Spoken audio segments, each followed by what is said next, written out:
On va faire ça pour commencer, ce sera mieux. Il y a des mecs qui se nourrissent de prana. Si, je te jure, ça existe. Je te jure, il y a des personnes sur la planète qui te disent qu'elles ne vivent que grâce à la lumière du soleil. Bon, ce qui est marrant, c'est que dès qu'on veut étudier le phénomène d'un peu plus près, tu sais, avec des conditions contrôlées, etc., soit elles se débinent, soit elles perdent vachement de poids en très peu de temps quand même. Mais cette idée n'est pas totalement débile non plus. Attends, j'ai dit pas totalement, en fait ce que je voulais dire c'est surtout que la lumière contient de l'énergie. Est-ce qu'on peut la capter comme des plantes ? Pas vraiment. Jusqu'aux dernières nouvelles, la photosynthèse, on n'est pas trop équipé pour. Sauf peut-être les légumes. J'ai un peu honte de celle-là. L'influence de la lumière du soleil sur la vitamine D est connue depuis bien longtemps. Ceci étant dit, depuis quelques années, on tombe sur 2 ou 3 autres trucs différents qui pourraient t'intéresser à mon avis.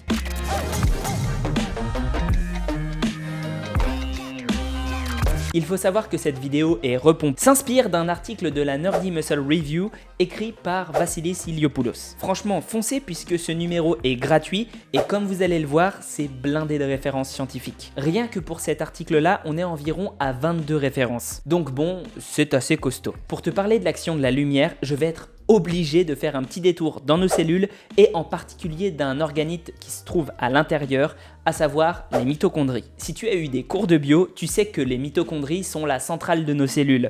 Et ça marche bien mieux en anglais parce qu'il y a une tonne de mèmes là-dessus. Elles nous permettent de produire l'essentiel de l'énergie de notre corps. Elles convertissent notre nourriture en monnaie d'échange énergétique utilisée pour toutes nos fonctions vitales ou presque. J'ai nommé l'ATP. Une mitochondrie, c'est un bijou de complexité et d'efficacité. En fait, on pense même que ce sont des espèces d'organismes indépendants qui ont fusionné avec nous il y a des millions d'années avec une sorte de relation symbiotique et c'est elles qui nous permettent à l'heure actuelle d'être capables de produire beaucoup plus d'énergie et donc de nous développer en forme de vie complexe. Et je plaisante même pas. Bref, la principale façon qu'elles ont de le faire, en tout cas celle qui dégage le plus d'énergie, c'est la chaîne respiratoire. Une autre appellation, c'est la chaîne de transport des électrons. Et ce, en particulier grâce à une enzyme, la cytochrome C oxydase, autrement appelée complexe 4. Pour te la faire simple, car je sens que j'ai perdu la moitié du public là, il y a plein d'enzymes qui font en sorte que des protons restent d'un seul côté d'une barrière. Un peu comme les murs d'un barrage. Sauf que dans nos mitochondries, ça n'est pas un barrage ordinaire, mais bien un double barrage. J'ai l'impression d'avoir rendu les choses encore moins claires. On va illustrer. Disons qu'on est à l'école en fin de journée et les protons sont les parents, les électrons les enfants, l'oxygène la voiture dont ils ont besoin pour s'en aller, enfin la chaîne respiratoire ou les enzymes qui la composent, les surveillants. Les enfants et les parents sont chacun d'un côté de la barrière et les parents veulent retrouver leurs enfants. Donc ils essayent de rester à côté, voire de sauter la barrière pour carrément les retrouver. Ceci étant dit, les surveillants, eux, sont chargés d'une part de transporter les enfants jusqu'à la bonne sortie et de refoutre les parents qui n'ont rien à faire dans la cour, à l'extérieur. C'est la cytochrome C oxydase qui gère le parking en quelque sorte. Elle permet aux enfants de retrouver leurs parents à la voiture et de s'en aller, une fois que les parents sont rentrés par la bonne porte pour aller s'enregistrer avec l'autre surveillant. Celui-ci est nommé l'ATP synthase, on n'en parlera pas trop aujourd'hui, mais je trouvais ça intéressant quand même de te le dire. En vrai, c'est encore un peu plus complexe car je t'ai zappé toute la partie énergétique qui, grosso modo, vient de l'amour que les parents ont pour leurs enfants. Si tu veux te renseigner plus en détail et que tu comprends l'anglais, je t'invite à aller voir cette vidéo qui est vraiment très bien faite. Retiens juste ce qui va suivre. Sans la cytochrome C oxydase, l'école serait blindée de parents, d'enfants et de voitures jusqu'à saturation. Ou tout simplement, l'école serait obligée de dire « Non, désolé, on ne prend pas de nouveaux élèves ». Et le souci avec cette enzyme, c'est que son fonctionnement peut être entravé. Pour faire très simple, dès que la disponibilité en énergie diminue par une action hormonale provoquée par un stress de ton environnement, qui agit la plupart du temps sur la glande thyroïde régulant ton métabolisme. Par exemple, le déficit d'énergie en sèche. Tu sais, celui qui fait que tu as l'impression que tu es tout raplapla. Eh bien, tes cytochromes C oxydase, dans ces conditions, vont se lier à des éléments tels que l'oxyde nitrique, ce qui rend nos mitochondries moins efficaces pour produire de l'énergie. Notre capacité à consommer de l'oxygène diminue et nous devenons de facto moins capables de fonctionner efficacement, tout en produisant des substances métaboliques relativement dangereuses, à savoir les Reactive Oxygen Species. Un peu comme une chaudière cassée qui se mettrait à faire du monoxyde de carbone plutôt que simplement chauffer l'eau. Et c'est là que rentre en jeu la lumière rouge. Bon, on la voit pas tant que ça à l'écran,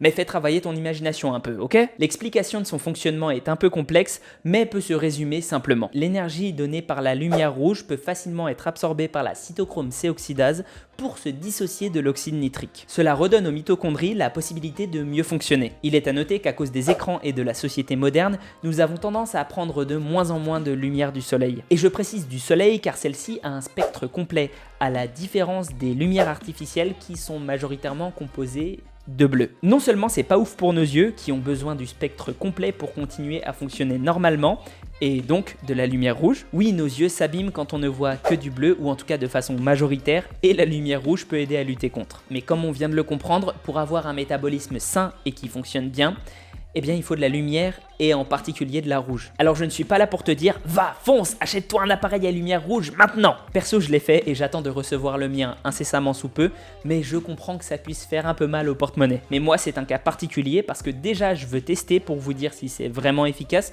au moins sur moi, et j'hésiterai pas à faire des updates sur Instagram, donc c'est un peu professionnel, c'est pas juste pour ma santé. En revanche, ce que je peux te conseiller et qui va pas te coûter un brin plus cher, c'est d'aller prendre l'exposition du soleil dès que tu le peux. Je t'ai pas dit d'aller cramer comme une écrevisse, hein. Ça dépendra de ton type de peau et il faudra un temps d'accoutumance. Si tu tiens cependant à prendre cet appareil, voici les recommandations de Vasilis. Plutôt le diriger vers la thyroïde, donc le cou, pour une action stimulante de ton métabolisme global, puisque ce sont les mitochondries dans ta thyroïde, si elles fonctionnent bien, qui vont servir à pouvoir justement faire des hormones qui vont faire en sorte que toutes les autres mitochondries de ton corps vont mieux répondre. Le diriger aussi de façon locale sur le visage, ça peut aider à avoir une bien meilleure peau et c'est notamment très bon pour les problèmes d'acné. Enfin, vers certains muscles dont tu veux accélérer peut-être la croissance ou la régénération.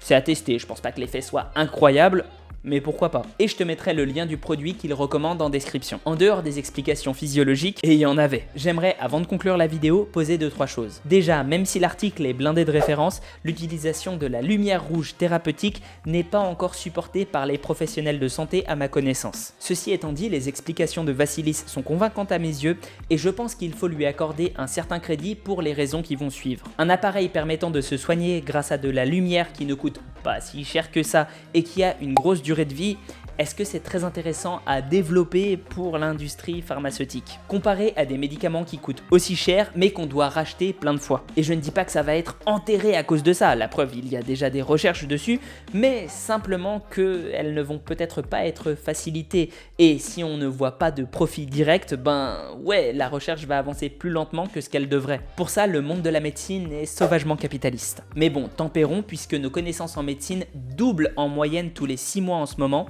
et ça ne va qu'en s'accélérant. Cela ne m'étonne donc pas que l'on trouve de nouvelles façons de se soigner qui auraient semblé complètement ubuesques il y a quelques années, et maintenant, il y a des preuves derrière. Les sources, je les ai consultées, pas toutes bien sûr, mais elles me semblent assez sérieuses dans l'ensemble. Enfin, Vasilis a l'expérience de terrain car il coach des gens et à ma connaissance, il ne touche pas de pourcentage sur la vente de ses lampes. S'il dit qu'il a vu des améliorations sur ses clients et lui-même, c'est qu'il croit au produit. Ça ne veut pas dire que ça fonctionne, ça pourrait très bien être un effet placebo, mais venant de quelqu'un aussi attaché à la précision que lui, ça a quand même plus de chances de marcher. Évidemment, je ne suis pas médecin ni docteur en quoi que ce soit, alors je t'invite à aller consulter les sources toi-même. En plus, l'article, il est gratuit, donc tu peux y aller, fonce, avant de prendre n'importe laquelle des décisions. Toujours est-il qu'en tant que pratiquant de musculation, d'un art martial ultra cardio et d'origine maghrébine, ce qui pourrait sembler n'avoir aucun rapport, mais je te jure qu'en hiver, quand il y a peu de soleil, j'ai l'impression que mon moral tombe à zéro et je suis à peu près sûr que ça a à voir avec ma couleur de peau et mes origines.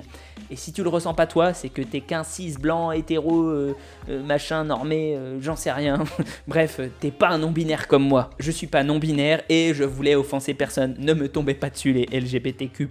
Bref, pardon, la seule chose que je voulais dire en vérité, c'est que je suis excité à l'idée de voir les effets que ça pourra avoir sur mes performances, sur ma récupération, etc. etc. D'autant que si je récupère mieux quand je me fais des blessures, alors je vais être comme un dingue. Encore une fois, je vous tiendrai au courant sur Insta de l'évolution, donc n'hésite pas à me suivre là-dessus.